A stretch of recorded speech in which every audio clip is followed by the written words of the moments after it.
Hi Nina, it's Joan Landis coming at you with my entry for the Keeping the Confidence While Losing Weight Challenge. I just wanted to tell you first and foremost that I appreciate your videos very much. Your spunk, your humor, your charisma, your talent, your ability to motivate us is wonderful. And I just love that you've shared your experience, strength, and hope with us and have told us where you've come from, the journey you took to get where you are, and how you're maintaining that. So you're a wonderful, wonderful person, and I go to your videos all the time for inspiration. Um, as a big person, I wanted to talk about a couple of different topics. I'm going to try to do as best I can. I'm a talker too, so 8 minutes is very little time for me to try to get in what I'd like to say. But some of the things that I wanted to address are, first and foremost, I completely agree with be who you are. You said that in one of your videos. You have to be who you are, and that pertains to two different things in my mind. One of the ways that I maintain the confidence and the motivation is to be who I am in my food plan and my exercise program. I need to do what's right for me. I can't try to do what everybody else is doing. And in that, one of the things you said was top yourself. And in my program, that's what I do. I don't worry about what everybody else is doing and the fact that I can't do certain things.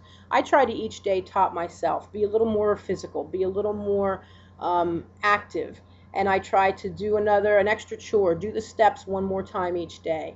Those types of things are the way that I stay motivated in topping myself. And every day when I wake up, I feel a little stronger. I have trouble with my back and knees. I can't go to the gym for 2 hours at a time. I have a very hard time doing impact aerobics. The thing that I do as much as I can is water aerobics.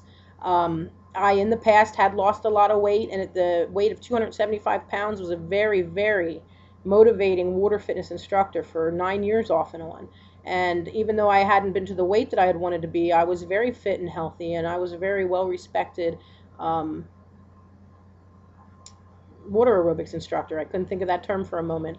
But anyway, I can look at the past and see that I've been there before. That's a way to motivate myself too. We've all yo-yo dieted, and we know that if we do it for the right reasons, we've done it before, we can do it again. And that's part of who I am. And being who you are is very important, and drawing from that strength and that experience.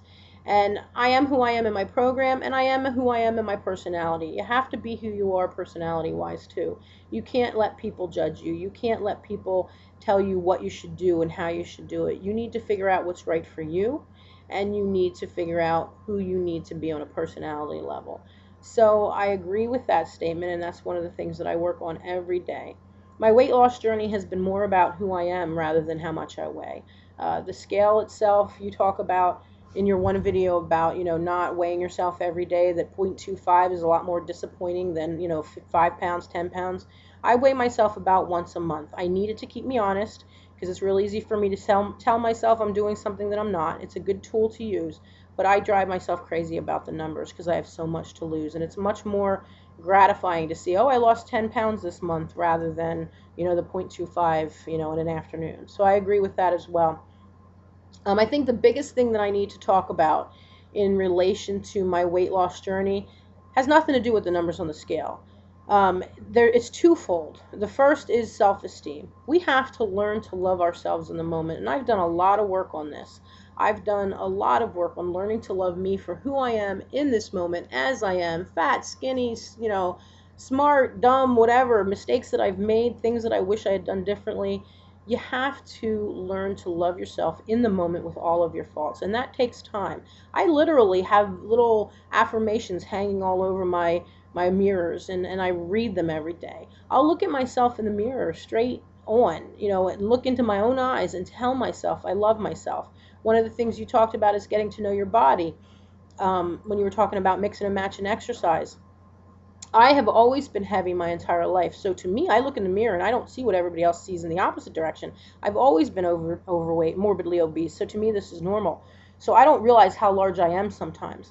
And I've been finding ways. I'll lay on my bed and do exercises, and I'll get to know my body, and I see changes going on. My fat rolls aren't quite as rolly, and my stomach isn't as big, and I've been trying to tell my body that I love it and that I'm sorry for what I've done to it, and that I am going to take care of it from now on. And that's part of self-esteem, the inside and the out. You've got to love yourself from the inside, from the outside, with all your faults, with every nuance of things you'd like to change. And then you'll feel like you're worthy of those changes. I see people always trying to fix it. If I do this, then I can love myself. If I change this, then I can love myself. But in all actuality, if you in the moment don't love yourself, you're not going to really believe you're worthy of those changes, so you won't end up accomplishing them long term. You have to love yourself now in the moment. Then you'll feel like you deserve those changes, and you'll do them in a constructive manner that will last forever. And that's where I've come. I've lost weight before, but my focus was totally wrong, and I gained it all back. And the other thing that I need to talk about is emotional health. All my life, I never knew how to feel and deal with my emotions. I can trace it back to the age of 5, where I started when something happened to me. It wasn't a bad thing. My sister was 13 years older than me. She left to go actually be a nun. I was born and raised Catholic, and I was very close to her at the age of 5. And when she left me, nobody said to me, "How do you feel? You know, what do you need?" It was always life goes on, you deal with it, but nobody taught me how to deal with my emotions and my feelings. And it was always, you just move on, you just live life. But I'm an emotional person.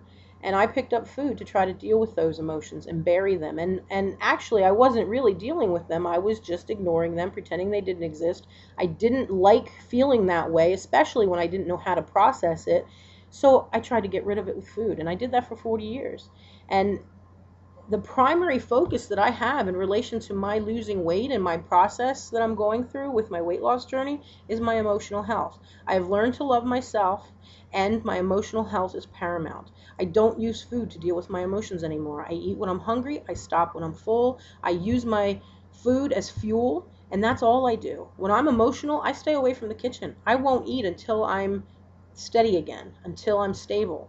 I will talk to who I need to talk to. I will have the cry I need to have. I will go to my God. I will say my prayers. I will turn it over to Him. I will work through things with my husband. Whatever I need to do, I will do. And it's because I know that I used to use food to deal with those emotions, so I got to stay away from the food until I've dealt with those emotions. And I think with anybody that's as large as I am, they're using food in that kind of particular way. So if I can motivate anybody in any way to keep the confidence to believe that the weight loss is possible, even though it may take longer than a quick fix program, emotional health and self-esteem for me are the two most important things that I've spent years working on.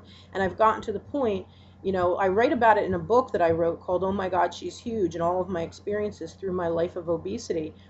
Um, it's just amazing how I've learned to take all those things that I wrote about and turn it into a lifelong weight loss program. And when I get there, when I lose the 300 pounds I need to lose, I will stay there. And I have no doubt about that whatsoever. So if I can, make a change for anybody or teach anybody how to be motivated, it's pay attention to your self-esteem, pay attention to your emotional health. And that's all I have to say at this point. And I love you, Nina. You have a great day.